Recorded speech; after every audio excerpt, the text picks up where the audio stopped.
რუსეთი, ბენზინგასამართი ქვეყანა. იქამდე მივიდა, რომ ახლა რუსეთში ბენზინი უფრო ძვირია ვიდრე ევროპაში და afilo ამერიკის შეერთებულ შტატებში. და ეს ოფიციალური მონაცემებია. გარდა ამისა, ავიაკეროსინი რუსეთში მინიმუმ 60%-ით გაძვირდა, ხოლო თავად კრემლი იძულებულია საწვავი არა მხოლოდ ინდოეთში და ყაზახეთში იყიდოს, არამედ დღესაც. ასევე რუსეთმა თურქეთიდან ბენზინის პირველი პარტია მიიღო, ხოლო მანამდე ბენზინის პარტია მაროკოდან მიიღო. და ეს მაინც ვერ იხსნის მას საწვავის კრიზისისგან, რომელმაც მთელი ქვეყანა მოიცვა. და ეს ყველაფერი უკრაინის შეიარაღებული ძალების წარმატებული იერიშების შემდეგ რუსეთის ნავთობგადამამუშავებელ ქარხნებზე მთელი ქვეყნის მასშტაბით, რომლებმაც პუტინის თქმით საერთოდ არ მოუტანა სერიოზული ზიანი. მოდით განვიხილოთ ბოლო სიახლეები იმის შესახებ, თუ როგორ არის ბენზინგასამართი ქვეყანა იძულებული მთელ მსოფლიოში ბენზინით თხოვნით იაროს.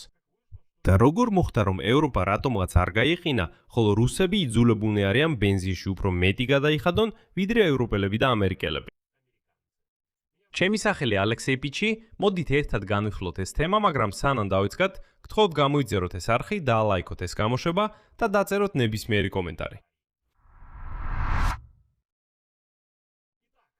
მოკლედ, ბენზინგასამართი ქვეყანა როგორც ჩანს დაცარიელდა. რუსეთმა თურქეთიდან მიიღო პირველი ტანკერით ავტომობილური ბენზინის პარტია. ტანკერი უენდრიქსი, რომელიც თურქეთის მერსინის პორტში დაახლოებით 200,000 ბარელის საწვავით იყო დატვირთული, 24 აგვისტოს უკვე ჩავიდა რუსეთის პრიმორსკის პორტში. კიდევ ერთხელ აღნიშნავ, რომ გემი უენდრიქსი და თავად თურქეთის პორტი მერსინი ევროკავშირის, დიდი ბრიტანეთის, უკრაინისა და შვეიცარიის სანქციების ქვეშ არიან. ბინჯურ რუსეთის ფედერაციასთან კავშირების გამო. ბენზინის ეს პარტია უკვე მეხუთე დადასტურებული საზღვაო მიწოდებაა რუსეთში ივლისის ბოლოდან და პირველი პირდაპირ რეისი თურქეთიდან. საერთო ჯამში ბოლო 1 თვის განმავლობაში რუსეთში ზღვით იმპორტირებული საწვავის რაოდენობამ 1 მილიონ ბარელზე მეტი ბენზინი შეადგინა. ეხლა როგორც ხედავთ, რუსები ბენზინს ყიდულობენ ყველასგან, ვინც კი გაკედის, თანაც ნებისმიერ ფასად. როგორც ადრე გახდა ცნობილი, გამყიდველები ფასებს აძვირებენ საკუთარ ბენზინზე, რადგანაც ესმით, რომ რუსებთან ვაჭრობას არისკოა, შეიძლება სანქციები მიიღონ. ამიტომ ამ რისკების დაფარო აუცილებელია. და ისინი საკმაოდ მაღალ ფასს აწესებენ რუსებისთვის. ხოლო რუსებმა ფასდაგლება ითხოვეს, მათ უთხრეს: მოусმინეთ, თუ არ მოგწონთ, წადით აქედან. ეს ინდეთმა უპასუხა მათ, როცა კრემლმა ინდოეთს ხვეწნა დაუწყო, რომ თითქოს დაგვიწიეთ ბენზინის ფასი. ჩვენ ხომ თქვენთვის ნავთობს ფასდაგლებით ვყიდით. ინდეთი ამბობს: მოусმინეთ, თუ არ მოგწონთ, ნუ იყიდით. საერთოდ ჩვენ ევროპაში გავყიდით. ჩვენ გვაქვს ბაზარი ამ ბენზინისთვის. საერთოდ წადით აქედან. ამიტომ, აი თქვენ ფასი, ამ ფასად იყიდეთ. თუ არ მოგწონთ, წადით აქედან. და რას გააკეთეს რუსებმა? რა თქმა უნდა, იყიდეს გადამეტებულ ფასად. აი ესე. და ცნობილია, რომ 3 ტანკერი ბენზინით დაიტვირთა ინდურ ტერმინალ ოდინაში და გადადვირთეს სხვა გემებზე ეგვიპტის სანაპიროსთან. ივლისის ბოლოს რუსეთში მაროკოდან ბენზინის კიდევ ერთი პარტია ჩამოვიდა. ასევე რუსეთი ყაზახეთს ეხვეწება, რომ მეტი ბენზინი მიყიდოს და ახლა უკვე თურქეთმაც გადაწყვიტა, რომ რუსებზე ფული იშოვოს. საწვავის კრიზისმა რუსეთში მაისში გაძლიერება დაიწყო და ივლისისთვის თითქმის ყველა რეგიონზე გავრცელდა. ეს გახდა შედეგი რამდენიმე ნავთობგადამამუშავებელი ქარხნის გაჩერებისა, რომლებიც უკრაინის მხრიდან დრონების თავდასხმებს დაექვემდებარნენ. და იმისათვის, რომ საწვავის მიწოდება შიდა ბაზარზე გაეზარდათ, რუსეთის ფედერაციის ხელისუფლებამ დააწესა აკრძალვა ბენზინისა და დიზელის ექსპორტზე, მნიშვნელოვნად შეამცირა მოთხოვნები ბენზინის ხარისხზე და დაიწყო ნავთობპროდუქტების იმპორტი. მაგრამ ეს ყველაფერი მაინც ვერ აცხრობს სიტუაციას.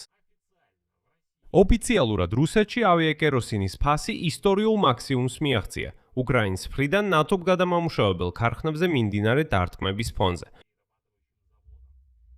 ავიასაწვავის ფასი თითქმის 122,000 რუბლს მიაღწია 1 ტონაზე. ამგვარად ამ წლის დასაწყისიდან ის 60%-ით გაძვირდა. როგორც მიხვდით, ავიასაწვავი ჯვირდება რუსეთში ნავთობის გადამუშავების შემცირების გამო, რაც ნავთობგადამამუშავებელ ქარხნებზე თავდასხმების შედეგია. 1 ივლისიდან რუსეთის მთავრობამ აკრძალა ავიაკეროსინის ქვეყნის გარეთ გატანა. რუსეთში ავიაკეროსინის წარმოებელი ნავთობგადამამუშავებელი ქარხნების რაოდენობა მნიშვნელოვნად ნაკლებია ვიდრე იმ ქარხნებისა, რომლებიც ავტომობილებისთვის ბენზინსა და დიზელს აწარმოებენ. ამასთან ავიასაწვავის მიწოდების მოცულობის გაზრდა ძალიან რთულია იმპორტის ან ხარისხის შემცირების გზით მკაცრი სპეციფიკაციების გამო. იმიტომ რომ ასეთი თვითმფრინავი არც ერთი ადეკვატური ქვეყანა არ დაუშვებს თავის ტერიტორიაზე. ანუ, რა თქმა უნდა, კრემლს შეუძლია ავიაკეროსინის ხარისხი შეამციროს. თითქოს ასე შეიძლება მეტი საწვავის წარმოება, თვითმფრინავების შევსება რაღაც ბინდური საწვავით. მაგრამ კიდევ ერთხელ გავიმეორებ, იქ ადეკვატური ქვეყნები იტყვიან, არა, ჩვენთან ამ ფრთებიან ნაგავს არ შემოუშვოთ. არა, რას ამბობთ? არსებობს ავიაკეროსინის სპეციფიკაცია. მხოლოდ ასეთი საწვავით შეგიძლიათ დაეშვათ ჩვენს აეროპორტებში. ხომ გესმით? რუსებს მანქანებში შეუძლიათ ჩაასხან ბენზინი. დაფიქრდით, ევრო 2-ის სტანდარტი. მან დაიწყეს ბენზინის წარმოება ახალი ევრო 2 სტანდარტით. ნორმალურმა ხალხმა საერთოდ დაივიწყა, რომ ასეთი სტანდარტი ოდესმე არსებობდა. და ექსპერტები პროგნოზირებენ, რომ ნავთობგადამამუშავებელ ქარხნებზე რემონტის დასრულებამდე ავიაკეროსინის ფასები შეიძლება კვლავ გაიზარდოს. ეს ნიშნავს, რომ რუსეთში ნავთობგადამამუშავებელ ქარხნებზე თავდასხმები არავითარ შემთხვევაში არ უნდა შეწყდეს. არ უნდა მიუცეთ რუსებს ამ სიმძლავრეების შეკეთების საშუალება. ამავე დროს რუსეთი, როგორც ბენზინგასამართი ქვეყანა, იქამდე მივიდა, რომ რუსეთში სახელმწიფო ტენდერებზე საწვავის ფასებმა ევროპულ ფასებს გადააჭარბა. წამით დაფიქრდით, მათ შორის აშშ-შიც.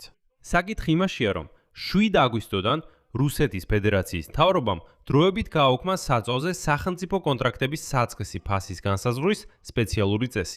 ყველა ბიუჯეტურ ორგანიზაციას ნებადართეს საწვავი შეეძინათ იმ რეალურ ფასად, რომელსაც მომწოდებლების თავაზობენ. ანუ კრემლმა უბრალოდ თქვა, მოусმინეთ, თავად გაარკვიეთ. რამდენადაც გთავაზობენ, იმ ფასად იყიდეთ. ადრე აღნიშნა, საწვავის შესყიდვის ფასი სპეციალურ ფორმულით ითვლებოდა, რომელიც ფედერალური ანტიმონოპოლიური სამსახურის მიერ იყო შემოთავაზებული, რათა დაწესებულებებს ხელოვნურად არ გაეზარდათ შესყიდვების ფასი. ახლა კი მაგალითად ურალში თქვეს, რომ აგრარებს ახლა უნდა შეიძინონ საწვავი მარაგად ნებისმიერ ფასად. რადგან შემოდგომაზე საწვავს აპოხი მასალების მხრივ, ვითარება შეიძლება კიდევ უფრო გაუარესდეს. ეს ოფიციალურად ხელისუფლება ეუბნება აგრარებს. მოусმინეთ, იყიდეთ. როგორც არის, იყიდეთ ბენზინი. დაადეს კოსმოსური ფასი. სჯობს ამ ფასად იყიდოთ, რადგან შემდეგ კიდევ უფრო გაუარესდება. თითქოს ბენზინი კიდევ უფრო ნაკლები იქნება. უფრო მეტიც, ბაზარზე გამოჩნდება ბენზინი მაღალი გოგირდის შემცველობით, რომელიც უბრალოდ ანადგურებს ძრავებს, მაგრამ სწორედ ასეთი ბინძური ბენზინით გადაწყვიტა პუტინმა დეფიციტის დაფარვა.